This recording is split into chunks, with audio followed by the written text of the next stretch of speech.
Today's story is called Plant Pots. Even though there are many different kinds of plants living in our world, all plants need nutrients, water, air, and light.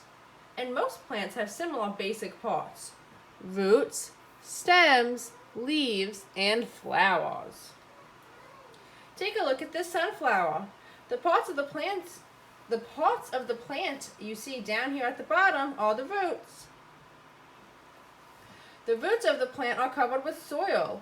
So when we see plants growing in nature, we usually aren't able to see the roots unless we take the plants out of the ground.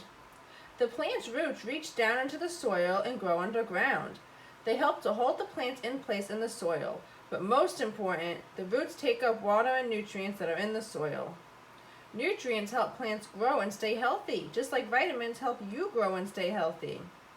The water and nutrients move through the roots up into the stem of the plant, which holds the plant up tall toward the light. As the water and nutrients travel up the stem, they are able to reach other parts of the plants, like the leaves.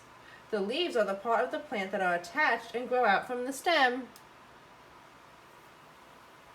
The leaves are usually green, but can be other colors as well.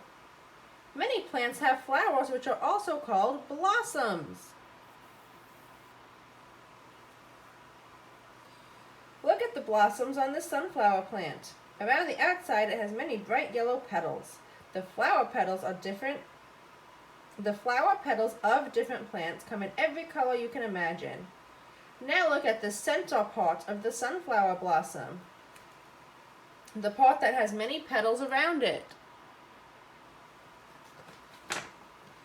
This part of the plant is made up of many small seeds. One sunflower seed is only about the size of one of your fingernails.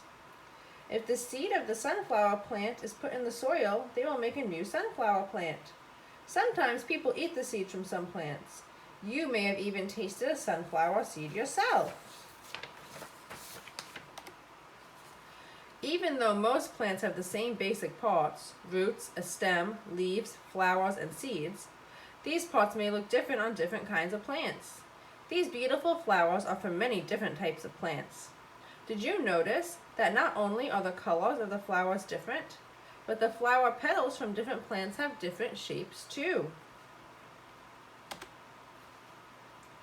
This apple tree has the same parts as the other plants that we've been looking at.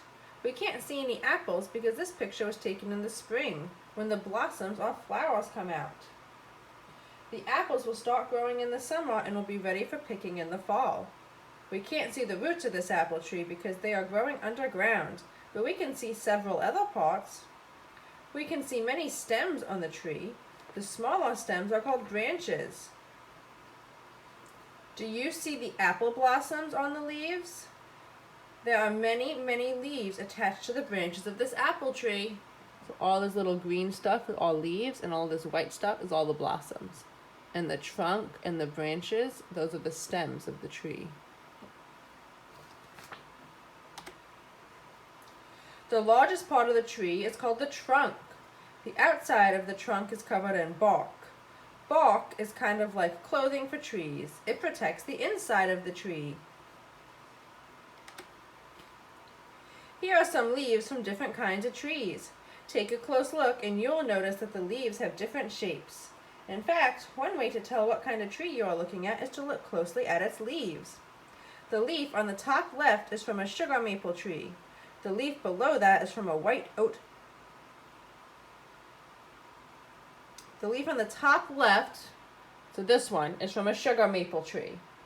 The leaf below that one is from a white oak tree.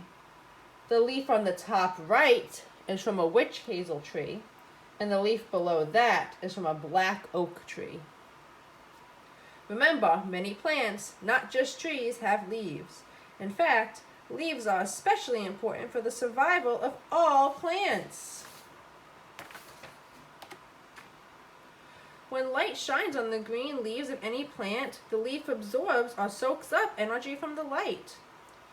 Through an amazing process called photosynthesis, the leaf uses the light to turn the water and air already in the plant into food for the rest of the plant.